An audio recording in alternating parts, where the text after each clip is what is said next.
இன்றைக்கு நம்முடைய இளந்தென்றல் கழகத்தினுடைய இளைஞரணி செயலாளர், தமிழ்நாடு அரசினுடைய இளைஞர் நலன் மற்றும் விளையாட்டுத்துறை அமைச்சர் மட்டுமல்ல, தமிழ்நாடு அரசுடைய மாண்புமிகு துணை முதலமைச்சர்களுக்கு பிறந்த நாள் கடந்த 27ஆம் தேதி நாம் அனைவரும் கொண்டாடினோம். அதில் தொடர்ச்சியாக கழகத்தின் சார்பாக துணை அமைப்புகளின் சார்பாக இன்றைக்கு நலத்திட்ட உதவிகள் ஏழை எளிய மக்களுக்கு வழங்குகிற நிகழ்வும் நடைபெற்றுக் கொண்டிருந்த நேரத்தில் ஒரு கருத்தரங்க நிகழ்ச்சியாக, ஒரு அற்புதமான ஒரு நிகழ்ச்சியாக இங்கே நடைபெறும். அதில் கலந்து கொண்டு உங்களை எல்லாம் சந்திப்பதில் மகிழ்ச்சி அடைகிறேன். நம்முடைய கழகத்தினுடைய துணை அமைப்புகளில் பல்வேறு துணை அமைப்புகள் இருக்கிற இந்த சூழ்நிலையில் கலை இலக்கிய பகுத்தறிவு பேரவையின் சார்பிலும் பல்வேறு நிகழ்ச்சிகளை நாம் நடைபெறுவதை நாம் பத்திரிகை மற்றும் ஊடகங்கள் மூலமாக அறிந்து வருகிறேன். உங்களுடைய இன்றைக்கு சிறப்பான ஒரு அணியாக செயல்படுவது எனக்கு மகிழ்ச்சியாகவும் இருக்கிறது.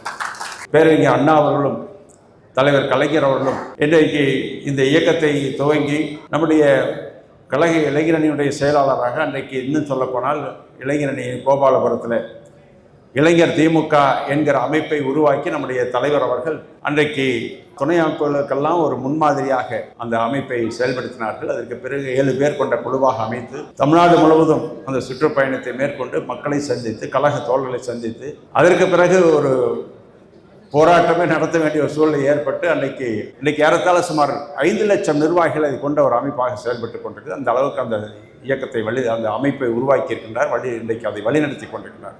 ஏறத்தாழ 50 லட்சம் பேர் இதில் உறுப்பினராக பதிவு செய்து இன்றைக்கு அது ஒரு மாபெரும் அமைப்பாக உருவாகியிருக்கிறது. எனவே அந்த வகையில் இன்றைக்கு அது மட்டுமல்ல, சட்டமன்ற உறுப்பினராக தேர்ந்தெடுக்கப்பட்ட பிறகு கொஞ்சம் நம்முடைய மாண்புமிகு முதலமைச்சர் கழக தலைவர் அவர்கள் கொஞ்சம் காலந்தாழ்த்தி தான் அவர் அமைச்சர் பொறுப்பை தந்தார்கள். இளைஞர் நலன் மற்றும் விளையாட்டுத்துறை அமைச்சராக பொறுப்பேற்று பல்வேறு சாதனைகளை, ஒரு மாநில அரசினுடைய விளையாட்டுத்துறையை இன்றைக்கு ஒரு உலக அளவில் அதை புகழ்பெறச் செய்யக்கூடிய வகையில் இன்றைக்கி பல்வேறு இளைஞர்களை, இன்றைக்கி மாணவர்களை இன்றைக்கி வீரர்களாக உருவாக்கி வருகின்றார். பல்வேறு போட்டிகளை எல்லாம் இன்றைக்கி தமிழ்நாட்டில் நடத்திருக்கிறேன். நான் அதெல்லாம் சொல்ல வேண்டிய நேரமில்லை, சொன்னால் நேரம் போகும், உங்களுக்கும் தெரியும்.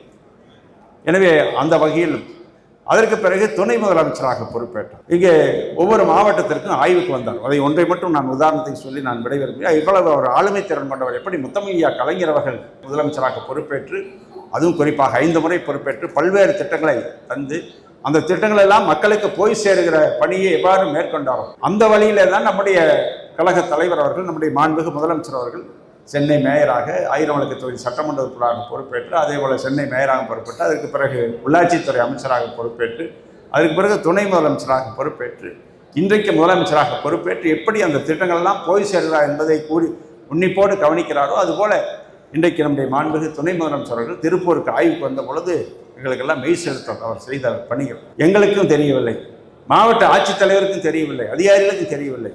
அவருடைய அலுவலகத்திலிருந்து, நம்முடைய மாண்புமிகு துணை முதலமைச்சருடைய அலுவலகத்திலிருந்து அதிகாரிகள், முக்கியமான அதிகாரிகள் மாவட்டத்திற்கு 2 நாட்களுக்கு முன்பே வந்துவிட்டார். பல்வேறு பகுதிக்கு சென்று அங்கு இருக்கக்கூடிய சூழலையெல்லாம் அறிந்து அந்த மக்களிடத்திலே என்ன பிரச்சனை இருக்கிறது என்பதையும் கேட்டறிந்து அங்கே ஆய்வுக் கூட்டத்தில் அவரிடத்தில் அதற்கு முன்பு அவரிடத்தில் முந்தைய இரவே அவரிடத்தில் சொல்லிவிட்டார். அவரும் அதையெல்லாம் குறிப்பெடுத்து கொண்டு அந்த ஆய்வுக் கூட்டத்திலிருந்து அந்த பொதுமக்களோடு தொடர்பு கொண்டு பேசினார். உங்களுக்கு இந்த பிரச்சனை இருக்கிறது, இது என்னுடைய கவனத்திற்கு வந்து இருக்கிறது, இதை நான் மாவட்ட நிர்வாகத்திடம் சொல்லியிருக்கிறேன், இங்கே தீர்க்க வேண்டிய பிரச்சனையை தீர்ப்பதற்கான வாய்ப்பை நிறைவாக அந்தந்த பிரச்சனையை பற்றி சொல்லி அது இவ்வளவு நாளில் அது முடியும், நிறைவேறையும் என்று சொன்னார். அதற்கு பிறகு அது அரசு மூலமாக செய்ய வேண்டிய பணிகளையும் நிச்சயமாக நான் மாண்புமிகு முதலமைச்சருடைய கவனத்திற்கு எடுத்து சென்று அதையும் செய்வேன் சொன்னேன். அதற்கும் உதாரணங்கள் இருக்கிறது. என்னுடைய பொங்கலூரில் நீ வருகிற வழியில் பார்க்கலாம், தேசிய நெடுஞ்சாலையில் புற காவல் நிலையம், புதிய ஒரு காவல் நிலையம், அந்த பகுதியில் இன்றைக்கு பல்லடம் போன்ற பகுதியில் மட்டும்தான் இருக்கிறது, இன்னொரு காவல் நிலையம் வேண்டும் என்று கோரிக்கை வைத்தார்கள். அதை உடனடியாக நம்முடைய மாண்புமிகு முதலமைச்சருடைய கவனத்திற்கு எடுத்து சென்று அது இன்றைக்கு விரைவில் திறக்க இருக்கிற சூழ்நிலை உருவாக்கி தந்திருக்கிறார்.